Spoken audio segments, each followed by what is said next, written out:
My guest today is Mr. Martin Mugambi, the CEO and banking head of Citibank East Africa. Now, our theme on banking this year is on green banking. It is on making the transition towards green banking. So our discussion today is going to be about green banking in Kenya. We're also going to talk about the socioeconomic environment that we are operating in, and obviously also the performance of Citibank over the past few years. Well, Citibank is also celebrating its 50th anniversary, that's 50 years of being in Kenya. So welcome, Mr. Mugambi. Thank you, Ocheng. It's good to be with you again. So let me fight right away by asking you about green banking. How green is Citibank? Thank you, Ocheng. The answer to that question is one that we like to tell, because Citi is one of the, I believe, greenest banks, global greenest banks that are in the market today. Citi has been walking the green journey for almost 2 decades, 20 years now. And, when we talk about greening in financial services, green banking, what do we actually mean, right? And for us, a green bank is a bank that practices sustainable financing practices in how it does business and its own operations. And in both counts, Citi has done tremendous work since we started this journey over 20 years ago. Some of the things that we have done as a green bank is we have made global commitments around sustainability, around sustainable financing practices, and around net zero commitments. Net zero commitments are really commitments that the firm has made globally in relation to its business. So Citi has made commitments to be net zero by 2030 for all its operations in 95 countries globally. It's a significant commitment.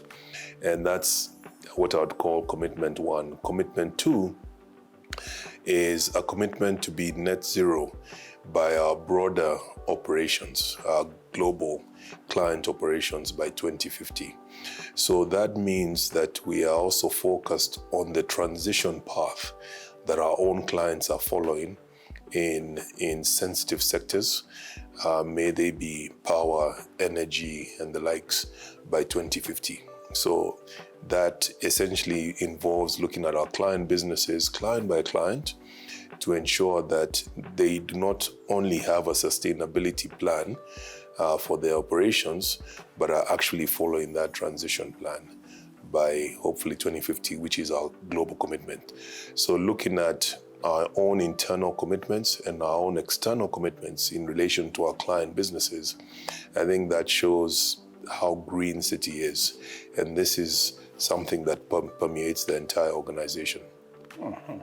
So you have a sustainability report that you do every year to assess where you are? That's correct. We have a sustainability report that we publish every year. So the same way we publish our annual report, we publish our sustainability report. And that sustainability report is a global report. It covers our operations globally. And what does it look at? It looks at essentially the commitments we've made. So we measure those commitments. We have a strategy around those commitments, and we report on those commitments. Citi is also what we call a member of the Net Zero Banking Alliance. That's about 43 to 45 banks that are members of that alliance, and they similarly measure, report on their own progress and commitments around net zero. A lot of people hearing us talk about green banking, especially the customers, they look at it from the perspective of whether you are paperless, yeah? Do you have specific accounts that are green accounts, yeah? in terms of funding? Yeah, what's the policy in terms of funding? Are there projects that you do not fund because they are not eco-friendly and things like that? Absolutely, Ocheng. We have an environmental and social risk management policy that the firm follows across the businesses, and there are exceptions on industries that are deemed to be environmentally sensitive, and these are industries that may go against our committed ESG guidelines. So maybe one or two examples may be we may struggle providing capital against projects that are funding, coal-fired power plants, in an instance.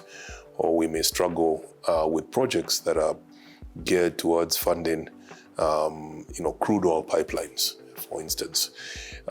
It is a project-by-project approach we take and evaluate based on the project uses of the funding that is targeted, and whether those uses align with our ESG goals. So these are policies that are stated, and as I say, they apply on a global basis, but it's again taken on a project-by-project basis based on certain criteria. Looking, globally or broadly, there are those who think that the concept of green banking or green financing is not wholeheartedly being accepted by the business community and some of the big corporates, for example. What is your assessment of this? So, I don't believe that we can start from the perspective that climate finance is not required. Climate change is real. Yeah, it is real, and we're seeing the impacts every year, whether it's droughts, whether it's flooding, whether it's different impacts on different countries. And the vulnerability that comes with climate change is real. So that's the baseline. But I think the reality is that we have commitments that are made, and these commitments, again, are public. They're discussed every year at the conference of the parties, COP28. We have COP29 coming up. And there's what I would call the commitments versus the reality of the funding to support these commitments. So there's a fair amount of cynicism around the fact that the funding has not caught up with the commitments that have been made. Whether these commitments have been made at a country level or at corporate level or institutional level, there is a divergence between the commitments made versus the funding that is actually crystallizing. So consequently, we are seeing a fair amount of skepticism around whether the commitments that have been made globally will actually be funded. A good example is, a lot of emerging markets, frontier markets, have suffered catastrophic damage as a result of climate change. And we are still not yet seeing the level of funding commitments, say, towards a loss and damage fund that would go a long way in rectifying a number of these areas that have gone through, damage, loss and damage, as the fund states. So yes, there is that lack of 100% belief and a fair amount of cynicism that has developed. And the second and important point is what we call greenwashing, where, commitments are made about how green a country or a company is, and it is actually then a question of some level of untruths being told, right? It's not the truth. It's not the truth. It's not the actual reality. So commitments are made about your green credentials versus the reality of where you actually are. That's greenwashing, and greenwashing is a big global problem. It's not just a small issue, because it's a misleading factor around embellishing your green commitments versus what you actually have. These are not ongoing discussions. I will not push a lot further on that because we're going to have a summit later in the year talking about the whole concept of green financing and green banking. But this year, Citibank is 50 years old. So Citi at 50, how would you describe Citi at 50 in Kenya? Citi at 50 is a special event for us. It's not a one-day event. It's a journey that we've been on, for 5 decades, and we've changed tremendously as a corporate entity. We're a lot more relevant to our clients. We're a lot more relevant to the country. We have added a lot of impact in a number of areas, and of course, we've been a good corporate citizen in that 5-decade journey that we've traveled in Kenya. It's not just a matter of the metrics. Citi has grown tremendously. We've increased our asset base, our customer base, deposit base, doubled in size in a lot of metrics, and the business has been very resilient, grown significantly, returned a lot of capital to our shareholders, but also more than just the financial metrics. I think we've made a lot of impact in the country. So as we celebrate our 50th this year, we're looking back at the journey and taking stock of what we've actually achieved, the impact we've had, and what more we plan to do in the rest of our journey forward for the next 50 years. So for us, this is a good place to take stock and celebrate what we've achieved, but also look forward with a lot of anticipation of what more we can do in the next 50 years. Any specific milestones in the last 50 years? Well, there's a lot, right? In the space of technology, in the space of supporting our client businesses. Today, Citi has the government of Kenya as its biggest client. And from 1974 till today, this is a client that we've served diligently over many areas of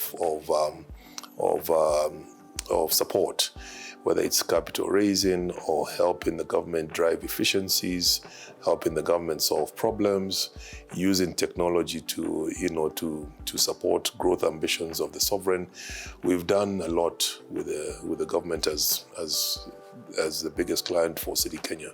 So what I would like to say is a couple of things. One, we've helped our clients grow. Over 50 years, we've walked the journey with clients that were very small, and today are significant, substantial, large corporates employing a lot of Kenyans and giving back to the country. Two, we help open up countries where we do business. What do I mean by that? Citi is a bridge. Is a bridge for local companies going globally and global companies coming into Kenya. Over 50 years, Kenya has become a bona fide large emerging market or frontier market, the way you want to look at it. And we've been very active in that journey in bringing global capital into Kenya and also taking Kenyan companies out not just globally, but regionally in areas that we do business across the world. So we are not your typical financial institution. And Kenya has 39 banks today, but we're one of 39 and one that is very different. In our chosen space of play, we've made a lot of difference. And that's what makes celebrating 50 years so special for us. Actually, interestingly, after we were done with the banking awards this year, somebody told me, Citibank was declared best bank in Kenya this year. And somebody asked me, but I've never heard of Citibank. Yeah? And this is somebody that I thought would probably know quite a number of the banks. Could you explain just briefly, exactly what business Citibank does? Because a lot of people would probably know you more if they interacted a lot with you, but they don't. Yeah. So probably it would be good to explain the difference between Citibank and a normal, bank on the street that we all walk to and withdraw deposit cash. Exactly. And I think that's where the the lack of familiarity may be from. Citi is certainly not a new kid on the block. The group has been around for over 200 years. It's a 200-year firm with a very lengthy heritage that transcends a lot of events. And Kenya alone is 50 years. So unlike your typical bank in Kenya, we're not a retail or consumer bank. So you can't really come in as a consumer and open an account as you can for other retail and consumer banks. You won't tend to see us in the retail space because of the chosen business model. Our chosen business model is as a corporate bank, and we support primarily institutions. And those institutions they tend to be subsidiaries of multinationals in one instance, 2 local corporates, 3 government, as I mentioned before, and some government agencies, and then 4 banks. Yeah, we are also a bank to banks. And that's our chosen space of play. So unlike a retail bank, you wouldn't find a Citibank in Kenya offering retail and consumer, because that's not what we do in Kenya.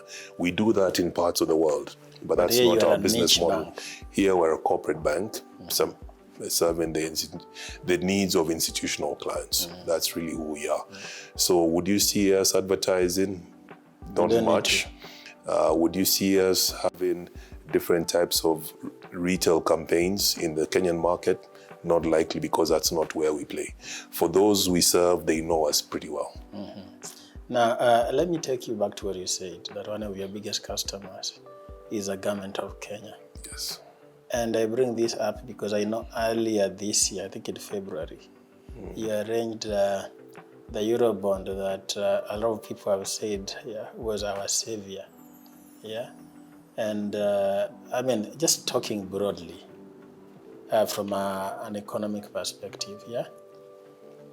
How do you think this has put Kenya in better state in terms of the economy, growth of the economy?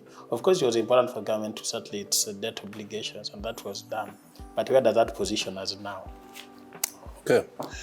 It's an excellent question, Ochieng. As you know, 2023, there was a fair amount of concern around what I would call the Kenya credit. That concern emanated from the fact that we had seen a number of African countries go through a sovereign default of some of their obligations. We had seen Ghana go through a default. We had seen Zambia go through a default. And most recently, our neighbor, Ethiopia, went through a default that is in some stage of remediation. Now, because I've named those countries, it does not mean that a default paints you in a different picture and makes you reckless or unviable as a country.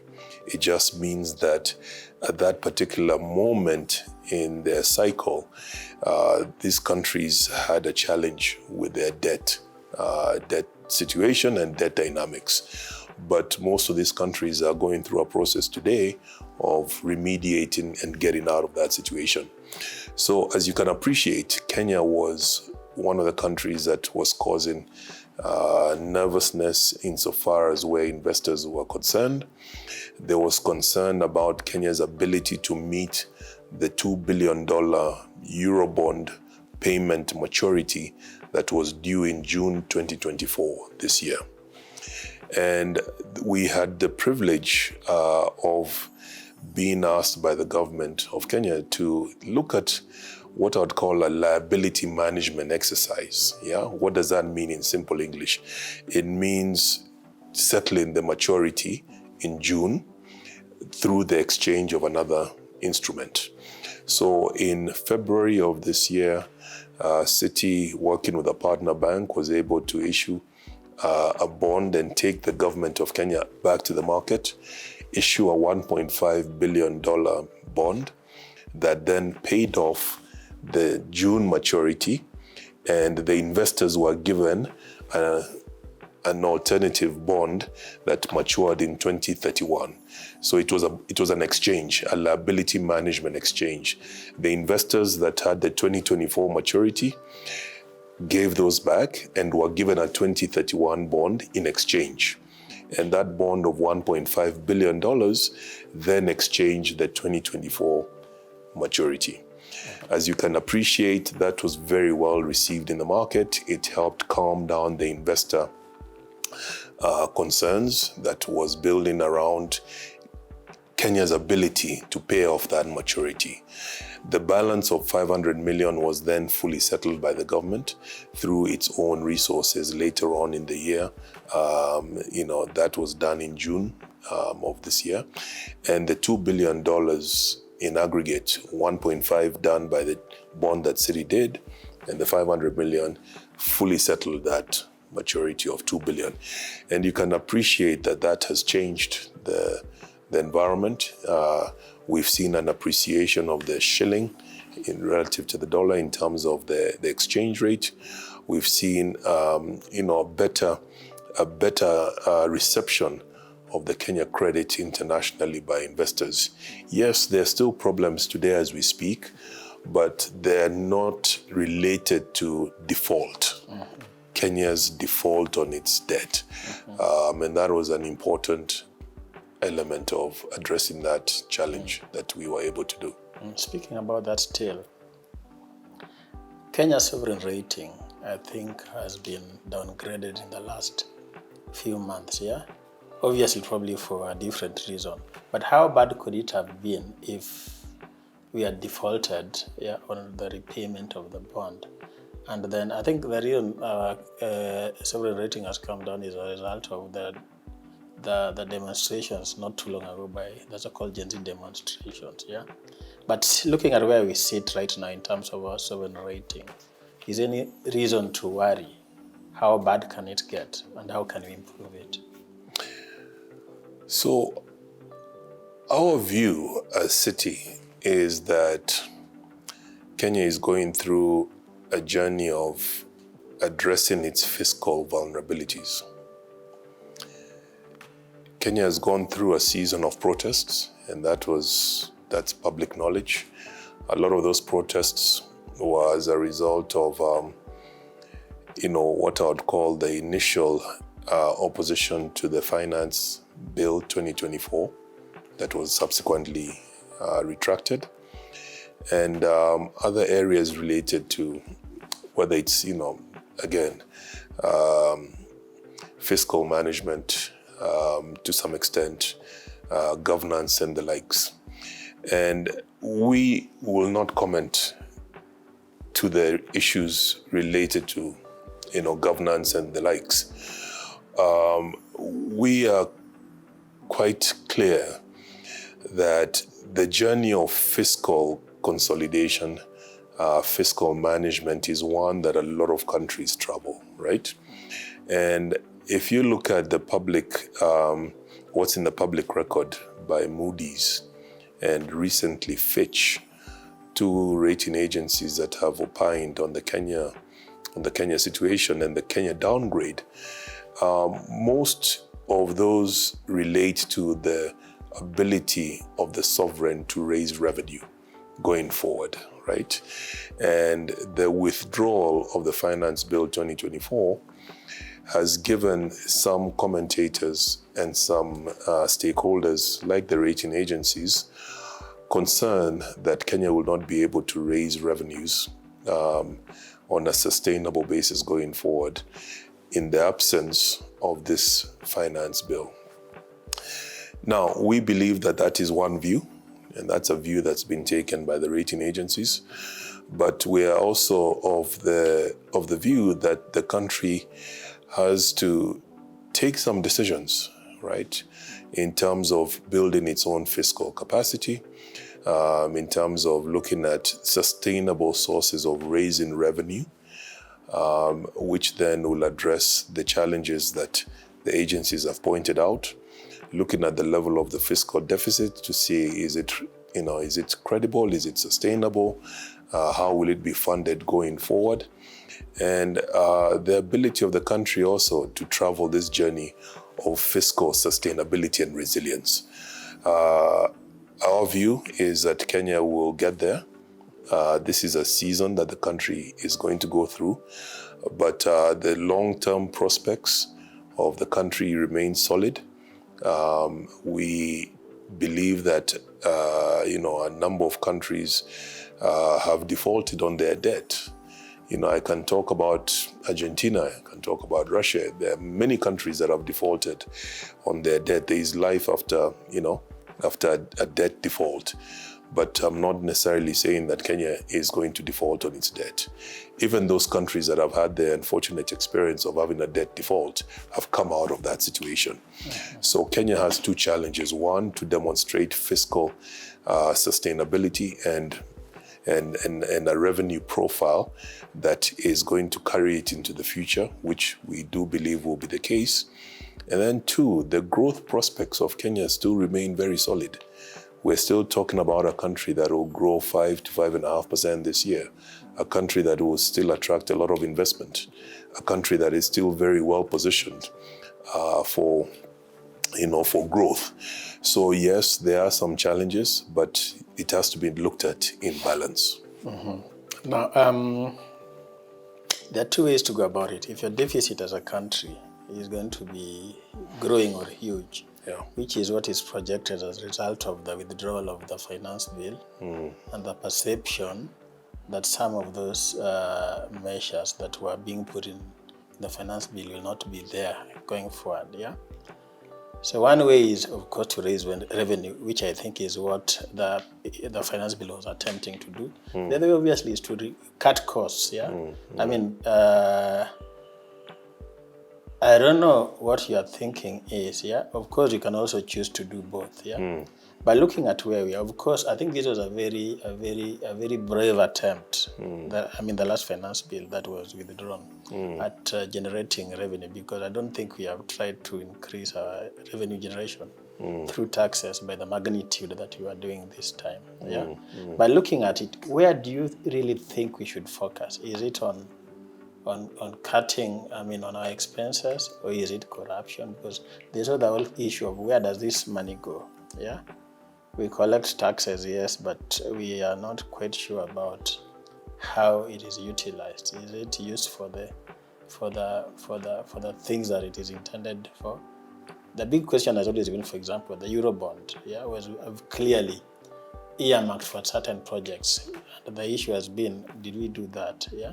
So I'm trying to find out from you, which is the corner that we should be taking? Is it on reducing our expenses or increasing our revenue generation through taxation?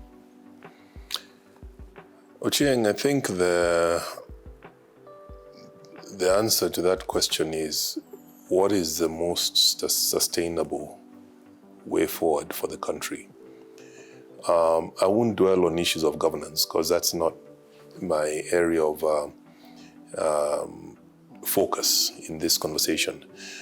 The area of conversation is, how does Kenya address its current fiscal fragilities and vulnerabilities on the back, coming out of COVID, coming out of the Russia-Ukraine, coming out of the challenges we had in 2023, and in the context of a very dynamic geopolitical environment locally, right? Kenya has to do both. It has to focus on growing its revenue base. And you can talk about revenue growth from, is it a function of, tax collections to GDP? Is it a question of the growth of the economy? Is it a question of creating employment out of the growth of different sectors in the economy? It is a combination of all that. Kenya has to focus on growing the pie, growing the economy sustainably so that it can create jobs. The level of tax revenue collected as a percentage of GDP increases sustainably from different sectors, not just by focusing on one narrow area, but growing the tax net, growing the tax base in a much broader way. And at the same time, look at an expenditure, what I would call fiscal consolidation by reducing expenditures in a manner that allows for sustained growth.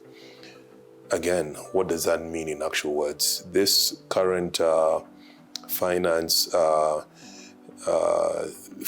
bill, or shall I say appropriations bill, looks at a targeted deficit of 4.3% of GDP. Is that reasonable? It is very reasonable. Is it credible? Is it achievable? It means a lot of discipline, a lot of focus on expenditure, and how we manage expenditure is going to have to take place.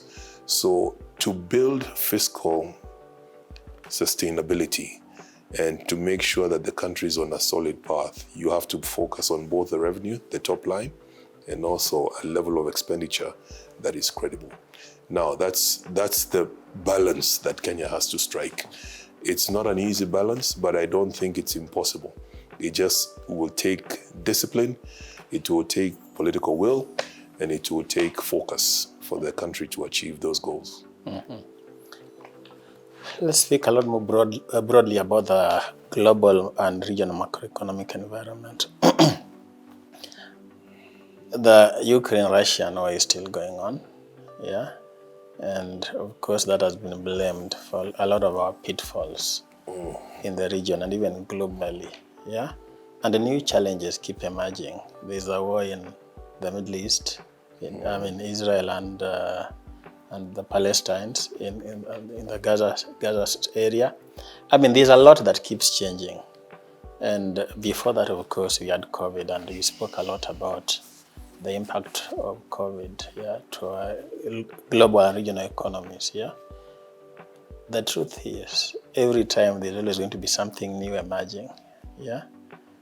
Now, I want to look at this more in terms of positioning us where we are globally, and the impact of that on our locally on the region and on our country, Kenya, yeah. How do you see us positioned, yeah, from the global global macroeconomic position? Looking at what is going on, yeah, in the geopolitical environment too. So the geopolitical environment globally continues to be uncertain, right? There, as you've correctly pointed out, a number of conflicts still going on in the Middle East, in Europe. We still are feeling the effects of elevated inflation and interest rates that have been high, and we're starting to hopefully see that changing with inflation starting to recede in some of the developed markets. We expect to see rate cuts happening, whether it's in the US in the September cycle. I think there's an expectation that the Fed will start to look at that. We are starting to also get murmurings of a potential slowdown in some of the larger markets, again, particularly the US. There are commentators who also believe that that market is starting to slow down. The potential for a recession is not off the table, though the probability of a recession has reduced significantly. So there is that combination of the ongoing conflicts, the slowing down of some global economies, and the rate environment is starting to shift, and inflation has started to recede in a number of markets. So all those impacts are important, right? Are important to our own currency, are important to our own growth, given that a number of our markets, whether it's exports or areas that we produce, go to Europe, go to the US, go to the larger EMs, and slowdowns and policies around interest rates, how inflation is playing, has a direct impact on us. But I come back to the initial point that I made, that Kenya is still fairly well positioned from a growth perspective.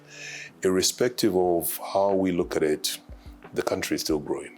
In 2023, we grew 5.6%. This year, all else being equal, assuming no other global shocks in the second half of the year, we expect growth anywhere from 5 to 5.5%. That is still credible growth, right? The question is that growth creating jobs? Is it creating employment? Is it lifting people out of poverty? Is it helping the country move forward? I don't want to repeat what I said earlier. I think the prospects for Kenya remain strong. Whether we're talking about Kenya being a destination of foreign direct investment, of investment capital into our financial markets, into an area that is also attracting corporates, new companies, global companies to come and do business in Kenya. All that is happening. I think what we need to fix are some of the issues that we've talked about earlier, the issues that have caused this season of protest, the issues that have caused the fiscal fragilities. And I think obviously the important lesson out of all this is, what do we take away from this season to do differently as Kenyans, as leaders, as drivers of corporate activity to help the environment move forward, right? So the glass is half full, but I tend to think that at times we're a bit too difficult on ourselves. We don't take time to appreciate some of the positive things that are actually happening in the country. So despite all the season of challenge that we've gone through, this is still a very attractive destination. It's still a country that's growing. It's still a country that has opportunity. Mm-hmm. I know you always like looking at two sides of the coin. Talking about what you could call the Gen Z pricing, yeah? I mean, anybody trying to analyze it will tell you this was a good thing or this was a bad thing. I'd want to listen to your own assessment of this. Of course, there's a lot of positive things about the message that the Gen Zs are trying to push forward, yeah? But there are probably also issues that may not necessarily be positive. What is your take on this? Ochieng, it's very simple, right? Again, 70% of our population is under 35. The average age is 19. Young people are concerned about their future. As you and I sit here, we are not Gen Zs or anything close to Gen Zs, but we have a big population of young people that is looking for a future that is stable, that creates value for them, that creates meaning for them. I do not believe that meaning is having a job. I think we have young people who want to be empowered. They want to have the tools available to them to succeed and pull their lot forward, yeah? And for those who are able to get employment, formal employment, well and good. But a lot of that population will not, get formal employment the way that you and I are thinking about it. What young people are saying is that we have come of age and we have the right to have opportunities, to create opportunities for ourselves and move ourselves forward. And to make decisions. And that's what this season of protest is all about. And I wouldn't call it protests. I would call it a very loud national conversation. Mm-hmm. We are hearing from young people who have not spoken in the past saying, you know what, we need to be heard. We need to also succeed and we need opportunities so that we can move ahead. And I think once we grasp that message, then we are able to deal with it. But if we try and ignore that message, then it will keep coming back in different iterations in different ways. So what has happened is a very good conversation. It is unfortunate that there was loss of lives. It is unfortunate that part of it became violent and a lot of property destruction and the attendant destruction of the environment as well, right? But I do not think that there is any Kenyan today who says that that was not coming. That was what I would call the youth time bomb expressing itself. We have always and it was talked foreseen. about... I mean, we spoke about it a number of times. Yes, we've always talked about the youth time bomb. This is now here. This is the moment that we are having, right? It's the conversation that the youth are bringing to the table and saying this is a very important time for us to have this discussion. So I believe that this will develop over time, not develop by way of further confrontations, but this conversation will move forward in different shapes and forms. Now, how we embrace it as Kenyans is what remains to be seen. Speaking with a number of CEOs about the same thing and asking them about what their perception of Gen Zs, especially in the workplace, is, has been quite interesting because I remember one CEO telling me that, look, these are guys that even at the workplace, he'll work with you today, but as long as they don't like something, tomorrow they'll tell you I'm leaving. I mean, they can easily quit and things like that. But I'm just trying to understand, as a CEO of a large bank in Kenya, what has your experience been working with Gen Zs? So we have a young population as well, of young bankers, young employees who work for us. And I try not to generalize, the certain group of age groups and say Gen Zs are the same. And therefore we use one brush to paint them all. No. We have to recognize them as young individuals that are ambitious, that have a very different sense of purpose, right? A lot of them want meaning in terms of what they do. They want relevance in terms of some of the corporate focus areas that you have. It's not all about making profits and sending dividends to your shareholders. A lot of them want to know, what purpose do you have as a corporation? Do you focus on your community? Do you focus on the environment? Do you focus on driving financial inclusion and areas of gender and the likes? So my view, and this aligns probably with the views of other leaders in the different corporations or banks that you may have spoken to, you have to strive to be relevant to this segment of your employee base, right? And of your stakeholders. Because as I mentioned to you, the population, 70% of it is 35 and below. Yeah. And the average age is also quite young. We struggle with these concepts in the corporate space because we don't pay enough attention to them. But I think this season has also woken up a lot of corporate leaders to ask yourselves, how relevant am I in engaging this group of young people? Whether it's through my products or through my employment practices or being relevant to the things that matter to them. So that's also something that we're quite focused on at Citi. We're trying to make sure that we do have a reasonable level of engagement with our own young people. We do attend to their aspirations, and we also provide them opportunities to succeed based on what they're trying to achieve, right? So that's, at a very general level, some of the things that we're taking away from this season. Now, let me now be a little more specific to Citibank. For us at Think Business, this is the 20th year that we've been doing the banking awards and the banking survey. So in a lot of ways, we have obviously tracked your performance over this period of time. And if I were asked, I probably would say a lot of things about Citibank over this period.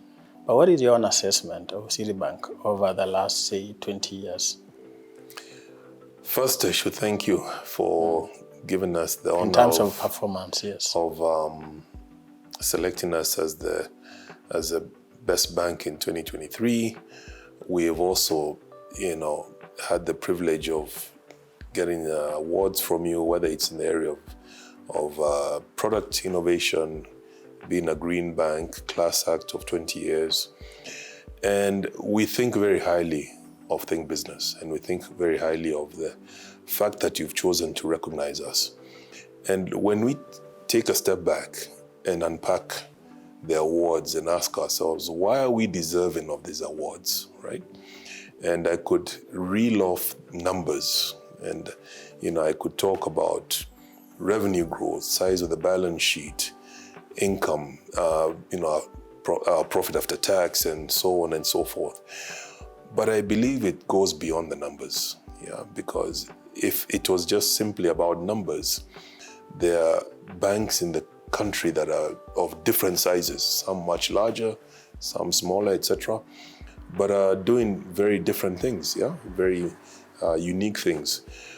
I think what makes us different and what makes us relevant is that we have a business that is actually very focused on helping our customers. We are not successful in spite of our customers. We're successful because of our customers. And when I look at our journey for the last 20 years, which is the period you've used, I think we have really come of age in terms of being relevant. Relevant to our customers in reducing the risk in their businesses, helping them become more efficient, more relevant to their own customers, looking at their own ecosystems and value chains and making those ecosystems and value chains more secure. How?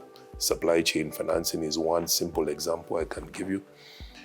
And most importantly, I think providing capital, being a driver for economic growth and progress, For us, when our customers succeed, and that's what our journey has been really, when we look back for the last 20 years, because that's a period you've used, but if I look back at the 50 years, it's really been about our customers. And our customers have succeeded and come of age. And that's what makes us happy where we are today. So financially, yes, the metrics don't lie, the numbers don't lie. We can talk about that. And I think you have validated that. But I think it's the story of what we have done to build our business, what we've done to build our customers, and also created opportunities for our own employees. I think that's what makes us a valuable brand today as we sit celebrating our 50th anniversary. Of course, not forgetting that the government of Kenya is one of your customers, your big customers, yeah? But let's just pin the numbers now, Financially, in terms of your balance sheet and revenue, where are you at now? So we will be publishing our numbers for mid-year June, so you'll probably see that shortly. But we've done reasonably well. Today we have a balance sheet of about 170 billion shillings in terms of asset size.